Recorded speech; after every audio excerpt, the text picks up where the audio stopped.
Բարի օր, ժողովուրդ ջան։ Ժողովուրդ ջան, ուրեմն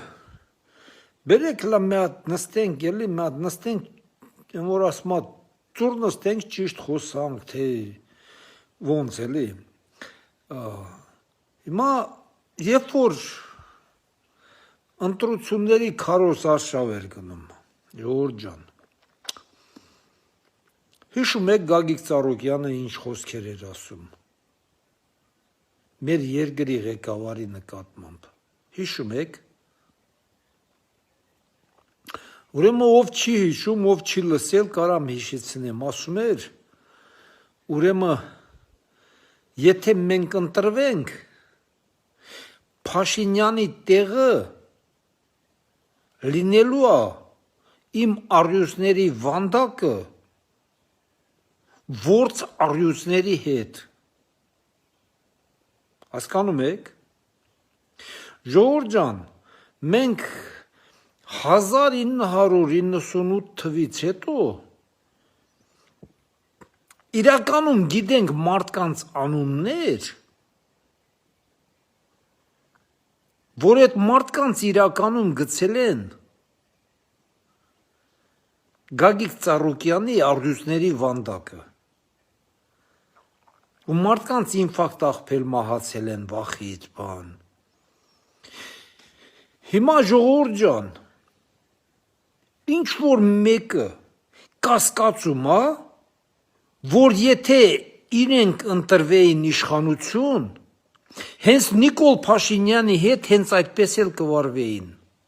ինչ որ մեկը կասկածում է, մի բան էլ ասեմ ժողովուրդ ջան, ստե մարդիկ կան ասում են, բա սենց, բա սպորտսմեններին սենց, բանենց, դե բերեք հլը մի հատ ճիշտը խոսանք։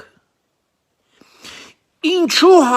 2018 թվից հետո Գագիկ Ծառուկյանը ոչ մի սպորտսմենի համար ոչ մի բան չի արել։ Ինչու, ինչ կատարվեց։ Հա? Ինչ արելա միջև 2018 թիվը, չէ՞։ Ինչու 18-ից հետո ոչ մեկի համար ոչ մի բան չարած։ Նույն օլիմպիական կոմիտեի նախագահը չի այդ մարդը։ Եվս մեկ հարց, ժողովուրդ ջան, մարդիկ կա, դե բան են անում, բա Ռոզա Մայրիկին չեր կարելի է ձև նեղացնել, բան, գոնե Ռոզա Մայրիկի հարգել պետք էր, ժողովուրդ ջան, իսկ ինչու մեկը չի ասում, Փաշինյանին ունի 4 երիտասարդ դուստր, որից 2-ը իմ իմանալով դեռ անչափահաս են, թե մեկը արդեն, հասկանում եք,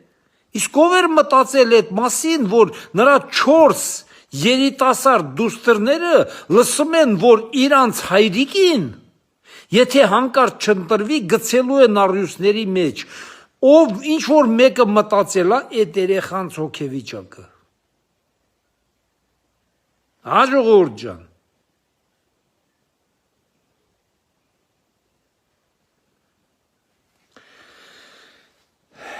Այսքան բան էի ուզում ասեմ, ժողովուրդ ջան,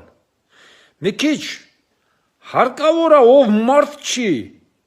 գոնե հիմա իրեն հաշիվ տա, այդ ամեն ինչը մտածի նոր խոսա, որը տես բաներ ասում են, մարդ եք չէ վերջի վերջո,